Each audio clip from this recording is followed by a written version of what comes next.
তারা কম বোঝেন এটা মনে করার কোনো কারণ নেই। মাস্টার পণ্ডিতরাই সব বোঝে, আর গ্রামের সাধারণ মানুষ, কৃষক, শ্রমিক, মজুর তারা কম বোঝেন এটা মনে করার কোনো কারণ নেই। অভিজ্ঞতা মানুষের সবচেয়ে বড় বন্ধু। আপনার নিজের জীবনের অভিজ্ঞতায় আপনি দেখতে পাচ্ছেন কি চলছে আমাদের দেশে, কি চলছে আমাদের রাজ্যে, সবাই টের পাচ্ছেন। আজকের কাগজও আপনারা পড়েছেন, সবচাইতে বড় চোটটা বিধানসভায় মুখ্যমন্ত্রীর সবচাইতে কাছের আসনে বসবার জন্য হাঁটি হাঁটি পায়ে পায়ে এগিয়ে আসছে জ্যোতিপ্রিয় মল্লিক। আমাকে ওরা জিজ্ঞাসা করলো, আমি বললাম চুরি দুর্নীতি করলে মানুষ তাকে ঘৃণা করে, আমরা তাকে সরিয়ে দিই। চোর হলে, দুর্নীতিগ্রস্ত হলে, দুষ্কৃতি হলে, তেদর হলে, মানুষের লুট করলে তৃণমূলে তার পোস্ট বড় হয়ে যায়। এটা আমাদের রাজ্যের মানুষের কাছে দুর্ভাগ্য। দেখতে পাচ্ছেন না নিজের এলাকায় কি চলছে? যারা সাধারণভাবে মানুষের কাছে গ্রহণযোগ্য হবার কথা না, তারা সবাই বড় বড় পোস্ট, তাই নিয়ে লড়াই, কে কখন কার চাইতে ওপরে উঠবে। গত এক মাসে মালদা জেলায় 7টা শুট আউট হলো, শুট আউট, গুলি দিলাম চালিয়ে। তৃণমূলের বড় নেতা গুলি খেয়ে মরে গেল, তৃণমূলের বড় নেতা অভিযুক্ত। তৃণমূলের এলাকার নেতা গুলি খেয়ে মরে গেল, তৃণমূলের এলাকার নেতা অভিযুক্ত। মুখ্যমন্ত্রী বলে দিলেন ডিএমএসপি। তারপর যাবার পর সেই বাড়ির যিনি মারা গেছেন তার স্ত্রী, তিনিও তৃণমূলের নেত্রী, কাউন্সিলর, তিনি বললেন বড় বড় নেতা যারা আপনার বাঁদিকে ডান দিকে ঘুরে বেড়াচ্ছে তারা এই খুনের জন্য অপরাধী, আপনি তাদের পারলে গ্রেপ্তার করুন। আমি বলছি এই জীবনে মুখ্যমন্ত্রী গ্রেপ্তার করতে পারবেন না, অপরাধীদের সঙ্গে নিয়েই আমাদের মুখ্যমন্ত্রী চলেন। জানেন না এখানকার মানুষ কি করলো গত কয়েকটা বছরে? কোথায় আমাদের জীবনের হাল দাঁড়িয়েছে? সাধারণ মানুষ, সাধারণ মানুষ।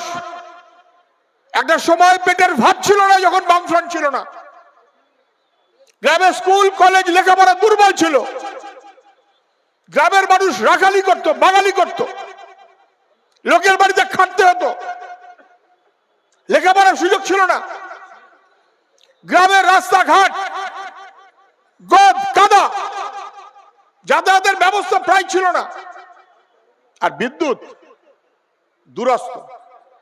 পশ্চিমবাংলায় বামফ্রন্টের সরকার শহরের দিকে তাকিয়ে চলেনি, পশ্চিমবাংলায় বামফ্রন্ট সরকার গ্রামের দিকে তাকিয়েছে, কৃষকের দিকে তাকিয়েছে, শ্রমিকের দিকে তাকিয়েছে, যুবক কম বয়সের ছেলে মেয়েদের দিকে তাকিয়ে পথ চলেছে।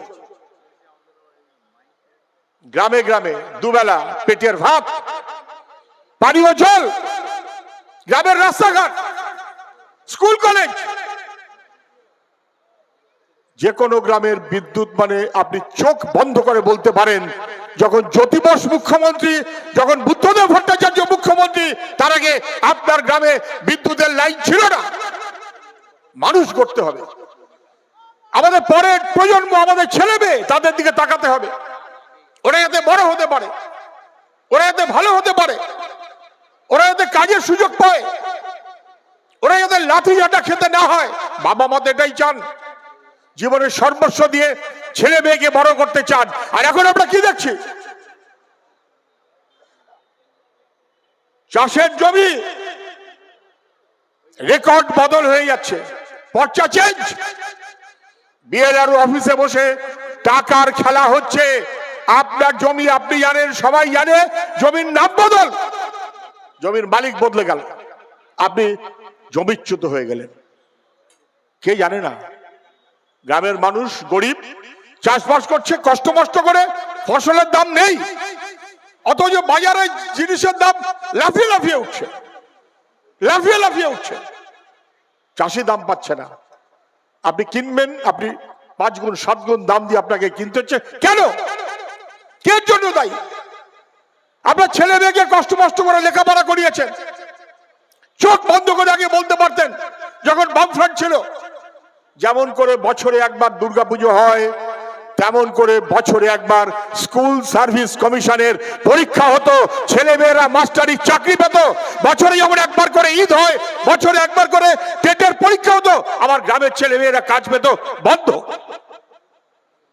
পরীক্ষা দিলে পাশ করবেন না, পাশ করলে রেজাল্ট পাবেন না, রেজাল্ট পেলে ইন্টারভিউতে ডাক পাবেন না। যদি ইন্টারভিউতে ডাক পান, টাকা থলি দিয়ে যেতে হবে, টাকা থলি দিয়ে যেতে হবে। সর্বস্ব চলে যাচ্ছে আমাদের গ্রামের। সংসার চালাতে গিয়ে গ্রামের মানুষের ধার বাড়ছে, সংসার চালাতে গিয়ে গ্রামের মানুষ তার সম্পত্তি বিক্রি করতে হচ্ছে।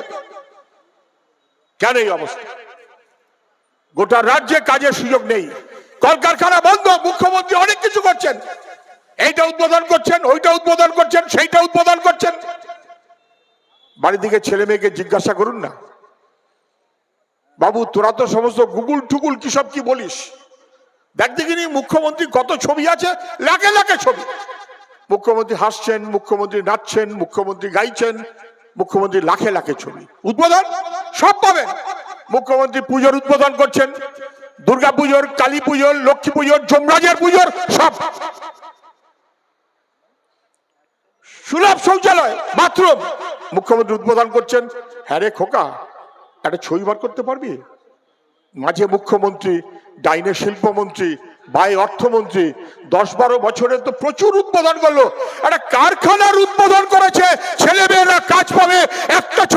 একটা ছবি আপনি পাবেন না, মুখ্যমন্ত্রী নাচের ছবি পাবেন। পশ্চিমবাংলা চলছে, ফাজলাম হচ্ছে সব। মেদিনীপুরে প্রসূতি মারা গেল, মা সরকারি হাসপাতালে স্যালাইন। ছেলেমেয়েরা আপত্তি করলো, আমাদের যুবক ছাত্র, তারা পুলিশ লাঠি চালিয়ে দিল, গ্রেপ্তার করে নিয়ে চলে গেল। তুমি দুর্নীতি করবে, নিষিদ্ধ স্যালাইন দেবে, আবার গ্রামের মা গরিব মানুষে মারা যাবে, শাস্তির ব্যবস্থা হবে না, প্রতিবাদ করলে পুলিশের লাঠি। খোঁজ করুন। সেই স্যালাইন কোম্পানিকে বাদ দিয়ে আরেকটা স্যালাইন কোম্পানিকে যখন দায়িত্ব দিয়েছে, আবার নিষিদ্ধ, তার মধ্যে ছত্রাক ফাঙ্গাস পাওয়া যাচ্ছে। কে করবে এসব? কে করবে?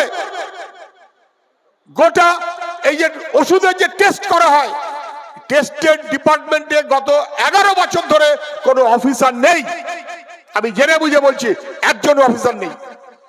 47 জন লোক পোস্ট আছে যারা টেস্ট ফেস্ট করবে, মাত্র 6টা লোক আছে। সরকার চলছে নাকি আমাদের স্বাস্থ্যকে ধ্বংস করা হচ্ছে, শিক্ষাকে ধ্বংস করা হচ্ছে, স্বাস্থ্যকে ধ্বংস করা হচ্ছে, 100 দিনের কাজের টাকায় লুট হচ্ছে, গ্রামকে ধ্বংস করা হচ্ছে। কেন? 100 দিনের কাজ 3 বছর ধরে গ্রামের মানুষ টাকা পাচ্ছে না। এ বলছে ও দিচ্ছে না, ও বলছে আমি টাকা দিয়েছি, হিসেব দিচ্ছে না। শুনে রাখুন, 100 দিনের কাজের আইন ভারতবর্ষে ছিল না। তখন ইউপি 1 এর সরকার